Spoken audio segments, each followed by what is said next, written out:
Halo, saya Anjeliani, mahasiswi aktif semester 5 Prodi Akuntansi Universitas Bunda Mulia. Jadi di sini saya akan bercerita terkait dengan inti dari film Enron The Smartest Guys in the Room yang diterbitkan tahun 2005. Jadi di film ini tuh awalnya ada skandal terkait dengan skandal minyak Enron. Nah, di sini tuh artinya ada skandal minyak atau skandal di perusahaan energi yang terkait sama si perusahaan Enron ini. Nah, skandal ini biasa disebut juga dengan skandal Valhalla. Di skandal ini tuh ada beberapa praktik yang terkait dengan fraud, yaitu adanya penyelewengan uang, terus juga ada manipulasi laporan keuangan. Lalu ada juga nih laba yang diperoleh dari perusahaan tersebut, dari perusahaan minyak itu yang di Enron ini, yang transfer ke rekening pribadi karyawan tersebut di perusahaan tersebut gitu. Nah, jadi atas indikasi-indikasi tersebut si perusahaan ini tuh ingin memeriksa, yaitu dengan nyewa seorang auditor untuk memeriksa semua hal ini. Nah, dari situ diketahui bahwa ada manipulasi terkait dengan pendapatan. Lalu terus ada juga indikasi bahwa bukti-bukti ini tuh kurang lengkap. Nah, ternyata bukti-bukti yang berkaitan dengan proses atau praktik-praktik yang terkait dengan manipulasi ataupun penyelewengan uang dan lain-lain, itu bukti-buktinya sudah dihancurkan gitu oleh karyawan yang melakukan fraud tersebut. Nah, lalu auditor mengatakan bahwa 2 karyawan yang nakal tersebut harus segera dipecat agar tidak membawa dampak yang terus membawa dampak buruk bagi perusahaan. Nah, kemudian akuntansi mark to the market ini berpotensi menghasilkan keuntungan di masa depan nih buat si Enron. Nah, ini itu adalah ide dari Jeff Skilling. Nah, si Jeff Skilling ini dia benar-benar punya ide besar gitu yang sekiranya bagi orang lain itu wah, ini idenya benar-benar wow gitu. Karena si James Skilling ini termasuk orang yang terpintar gitu di daerah sana, di daerah Amerika. Nah, akuntansi di masa depan ini memiliki nilai hipotesis yaitu H, F, dan V. Lalu saham PGE semua ini milik Enron. Di India ini dia beli karena di India itu nggak punya pembangkit listrik. Nah, jadi Enron ini dalam hal ini dia menjadi perusahaan gas alam terbesar di dunia pada saat itu. Walaupun yang kita ketahui Enron ini adalah KP. Tapi di sini tuh dia kayak ada hal lain, tapi di sini itu sebagai perusahaan gas alam terbesar di dunia. Lalu kemudian di tahun 2021 ini ada nih yang bertanya sederhana terkait dengan Enron. Bagaimana sih cara Enron menghasilkan uang? Karena kan yang sebelumnya kita tahu bahwa di Enron ini banyak nih praktik-praktik yang terkait dengan fraud. Jadi si James Skilling ini dia bilang nih atau dia jawab bahwa saya cuma punya waktu 6 menit nih sebelum rapat itu dimulai. Nah, jadi dia nggak bisa jawab secara detail lah intinya gitu. Nah, kemudian reporter atau pihak yang meminta jawaban atas pertanyaan tersebut, yaitu reporter dari majalah Fortune. Di sini itu dia bertanya, apakah saham Enron overvalued? Nah, di situ dia bertanya terkait itu. Nah, akhirnya diterbitkan artikel terkait dengan hal itu. Nah, ini mungkin terkait dengan harga saham yang terus naik dan terlalu tinggi nih, karena adanya praktik-praktik yang tadi telah disebutkan sebelumnya. Nah, kata Jeff, kritiknya itu di berita itu agak konyol karena Jeff ini nggak setuju dengan artikel tersebut yang dikeluarkan sama majalah Fortune. Lalu saat Bethany McLean di Fortune, dia menganalisis laporan keuangan Enron nih.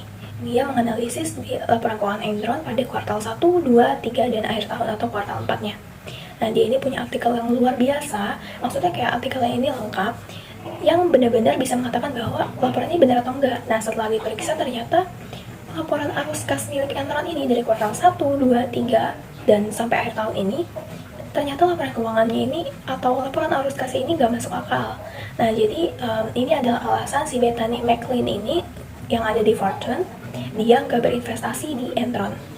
Nah, lalu ada Andy Festow, dia adalah kepala keuangan Enron yang tugasnya menutupi fakta bahwa si Enron ini dia tuh benar-benar punya praktik dunia fantasi di uang ini gitu. Nah, Enron ini pada dasarnya kehilangan uang secara tunai. Nah, secara tunai ini kehilangan uang secara tunai ini berlangsung tahun demi tahun. Jadi kayak setiap tahun tuh dia punya kehilangan uang tuh ada aja gitu. Nah, tapi dia selalu mencatat keuntungan di setiap tahunnya. Maka dari itu, hal ini Enron sudah melanggar hukum dari keuangan, yaitu yang seharusnya dia mencatat kerugian, tapi dia mencatat keuntungan dalam laporan keuangannya. Nah, si Andy Festow yang menutupi fakta ini, dia mencari-cari cara nih supaya harga saham yang tadi itu tetap naik. Nah, dia ini supaya harga saham tetap naik, dia menyembunyikan fakta bahwa si Enron ini sebenarnya memiliki utang nih, utangnya cukup besar, yaitu 30 miliar juta dolar. Nah, karena fakta ini ditutupi, nah inilah yang menyebabkan si Enron ini diketahui selalu mendapat keuntungan dan harga sahamnya terus meningkat, sehingga para investor tertipu untuk berinvestasi di Enron. Nah, kemudian dia ini kayak satu buka lubang tutup lubang gitu. Jadi si Andy Fastow ini dia menutupi kecurangan yang lama dengan kecurangan yang baru. Jadi di kecurangan lama dia tutup, tapi ditutup dengan kecurangan yang baru lagi. Nah, kemudian si Fastow ini membangun perusahaan khususnya untuk trik dia, untuk menutupi fakta-fakta yang ada, dan untuk menopang saham Enron agar utangnya ini hilang. Jadi utangnya ini sebenarnya kecatat, tapi bukan kecatat di Enronnya, melainkan di perusahaan yang dibuat khusus untuk dia menutupi fakta-fakta yang ada gitu. Nah, investor hanya akan melihat uang yang datang dia berinvestasi di Enron. Padahal Enron punya banyak utang, jadi investor cuma lihat bahwa oh dia ini sebenarnya punya uang di si Enron, padahal sebenarnya enggak gitu. Nah, utang ini bisa dilihat sama para investor kan, nggak bisa dilihat sama para investor karena disembunyiin di perusahaan Fastow yang dibuat sama si Fastow tadi, yang dibuat untuk menutupi fakta-fakta yang ada dan trik dia. Dan nama-nama perusahaannya ini perusahaan yang dibuatnya ini banyak, itu namanya juga cukup menarik, yaitu kayak Jedai, Raptor, Tuchilco, kayak gitu. Nah, salah satu perusahaan yang benar-benar dibuat sama si Fastow yang cukup menarik dan benar-benar dibuat dengan sedemikian rupa, yaitu LGM. Ini adalah perusahaan yang dibuat ini paling ambisius. Nah, karena dia ini salah satu perusahaan yang benar-benar menjadi kunci dari Enron untuk menutupi fakta-fakta yang ada. Nah, di LGM ini si Fastow menyulap lah bahasanya, menyulap 45 miliar dolar untuk dirinya. Jadi melalui LGM ini si Fastow mengambil uang sebesar 45 miliar dolar milik Enron untuk ditransfer ke rekening pribadinya dia, untuk diambil sebagai keuntungan pribadinya dia sendiri. Lalu Jeff Skilling, Lai, dan papan Enron ini sudah menandatangani dana LGM Fastow yang tadi dibuat si LGM ini sama si Fastow. Nah, artinya kalau dia menandatangani di sini, pihak-pihak kayak Jeff Skilling, Lai, sama papan-papan Enron, maksudnya kayak dewan komisaris, terus juga ada dewan direksi, dia menyetujui nih 45 miliar dolar tadi untuk diberikan kepada si LGM, atau secara tidak langsung dia memberikan langsung kepada si Fastow ini gitu, secara cuma-cuma intinya gitu. Nah, maka dari itu Enron pada saat ini tuh butuh dana gitu. Nah, kita lanjut ke jadi dalam video tersembunyi itu ada terlihat di bahwa Fastow ini sebenarnya menjual LGM kepada sekelompok bankin Merrill Lynch. Nah, jadi si Fastow ini menjual si LGM tadi yang dia mengatasnamakan bahwa dia itu untuk menutupi utangnya. Dan dia beritahu mereka ke Merrill Lynch bahwa LGM ini benar-benar bermanfaat nih buat investasi, dia bakal dapat keuntungan yang melimpah, terus juga benar-benar apa yang diimpikan sama si investor itu bakal wujud, intinya gitu. Nah, si Fastow sebagai CEO di Enron ini dia bilang dia punya aset lalu dijual ke LGM. Nah, kalau dia tahu kesepakatan apa yang ditawarkan, dia bisa menjamin keuntungan dari LGM. Jadi intinya bahwa orang yang berinvestasi di LGM ini pasti dapat keuntungan gitu. Lalu kita lanjut. Dari film ini juga ada dikatakan bahwa pada tahun 2021 kantor Arthur Andersen menerima 1 juta per minggunya nih dari Enron. Nah, selama Enron melanjutkan, mereka menerima bayaran dari Enron ini. Nah, lalu ada nih email dari Citibank yang diperoleh dari Enron. Yang cukup mengerikan, yaitu bankirnya menulis bahwa Enron menyukai kesepakatan ini. Nah, mereka menghasilkan uang tunai, tapi mereka tidak harus mengajukan utang di racanya. Selanjutnya Merrill Lynch membantu Enron ini untuk membuat bukunya ini, membuat pencatatan dalam pembukuan ini untuk membeli aset Enron ketika itu benar-benar terlibat dalam pinjaman. Nah, Merrill Lynch ini tiba-tiba memutuskan untuk membeli 3 tongkang listrik di Nigeria dari Enron, padahal pada tahun 1999. Nah, padahal alat itu sebenarnya nggak ada hubungannya nih sama kegiatan usahanya si Merrill Lynch. Nah, ini adalah transaksi yang ilegal sebenarnya, karena kita tahu bahwa ini benar-benar gak berhubungan sama kegiatan usahanya si Merrill Lynch, tapi dibeli. Nah, ini buat apa gitu. Nah, tentu ini transaksi ilegal. Nah, ini tujuannya untuk mengeluarkan pencatatan itu dari bukunya si Enron. Nah, kemudian Merrill Lynch intinya dia memiliki aset itu. Nah, jika dia mau mengakui, lalu disimpan selama 5 bulan dan si Enron ini beli kembali. Nah, ini kita perlu cari tahu nih, kalau di film ini tuh tujuannya buat apa sih? Nah, gitu. Lalu Max Ebert yang merupakan external public relation dari Enron mengatakan bahwa salah satu hal yang selalu aneh terjadi di Enron ini yaitu selama berminggu-minggu sebelum laporan keuangan triwulan ini terbit, kita akan mendapatkan kesan bahwa kami tidak akan membuat nomor untuk kami sendiri.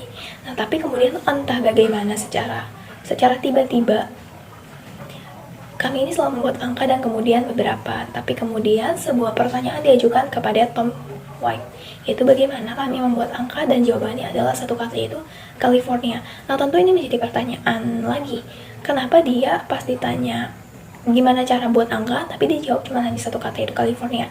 Ada apa sih dengan California ini sampai dia bisa dibilang bahwa dia buat angka itu dari California, atau California yang buat angka? Ini kita perlu cari tahu lebih lanjut, tapi di film ini nggak di-mention maksud dari California itu apa. Nah, tapi salah satu orang terpintar di Enron ini adalah Tim Belden. Tim Belden ini menjalankan meja perdagangan Pantai Barat. Nah, maksud sini adalah Tim Belden adalah orang yang paling dipercaya dalam gagasan pasar bebas dan arena itu untuk menghabiskan waktu berjam-jam untuk mempelajari aturan baru untuk deregulasi industri energi di California. Ini untuk mencari celah yang dapat dimanfaatkan Enron untuk menghasilkan uang. Nah, dia mendapatkan nih banyak nama di sini. Gitu. Lalu berangsur-angsur beberapa waktu di sini terus berbicara terkait dengan pemadaman listrik di California berhubungan dengan kasus Enron ini. Jadi ini adalah strategi Enron untuk menghasilkan uang. Nah, tapi uang asli ini dibuat dengan bertaruh bahwa harga energi akan naik. Nah, jadi di sini maksudnya pemadaman listrik bertujuan untuk menaikkan harga dari tarif listrik tersebut di California. Kemudian akhirnya si Andy Fastow ini mengaku berangsur-angsur ini setelah beberapa waktu banyaknya kasus yang terjadi, akhirnya terkuak bahwa Andy Fastow ini mengaku juga dia bersalah atas konspirasi untuk melakukan penipuan. Nah, dia ini setuju untuk kehilangan $25 juta asetnya, lalu hukumannya ini dikurangi sebesar 10 tahun dalam pertukaran untuk bersaksi melawan eksekutif Enron lainnya. Jadi dia itu akan dikurangi 10 tahun hukumannya kalau dia mau bersaksi untuk melawan eksekutif yang ada di Enron. Nah, lalu pada tahun 2004, Jeff Skilling ini juga didakwa nih melakukan perdagangan atas orang dalam di perusahaan Enron itu dan konspirasi untuk menipu para investor juga. Nah, dia ini mengaku bersalah juga dan membayar pengacaranya sebesar $23 juta untuk membela dia sendiri. Kemudian, Enron tidak boleh dipandang sebagai penyimpangan. Nah, sesuatu yang tidak mungkin terjadi di tempat lain ini karena tentang rasionalisasi bahwa ada tidak melakukan sesuatu yang bersalah gitu. Kemudian akhirnya kantor akuntan Enron, Arthur Andersen ini dihukum karena menghalangi keadilan yang ada. Nah, dengan reputasi kejujurannya hancur, kantor akuntan yang tertua ini di Amerika jatuh bersama Enron dan 29.000 orang kehilangan pekerjaannya karena Enron ini bangkrut, intinya gitu. Dan karyawan-karyawannya itu di PHK secara tiba-tiba itu karena kasus ini telah terkuak. Nah, pemegang saham Enron juga menggugat Enron dan banknya seharga $20 miliar. Kemudian Ken Lay juga didakwa atas konspirasi untuk melakukan penipuan. Nah, pengacaranya juga mengatakan bahwa tidak ada yang terluka lagi oleh kebangkrutan Enron daripada Ken Lay. Nah, jadi Ken Lay ini adalah orang terakhir atau korban terakhir dari penipuan Enron ini. Nah, dia juga menuntut Enron.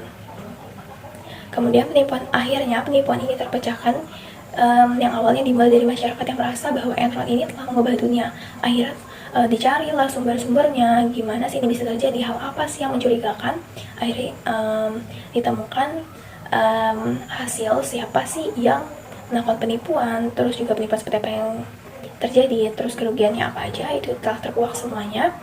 Dan salah satu korbannya sendiri atas keangkuhan atau keserakahan yang dimiliki sama si Enron atau John Fastow tadi adalah si Ken Lay ini. Nah, sekian cerita terkait dengan film Enron The Smartest Guys in the Room tahun 2005.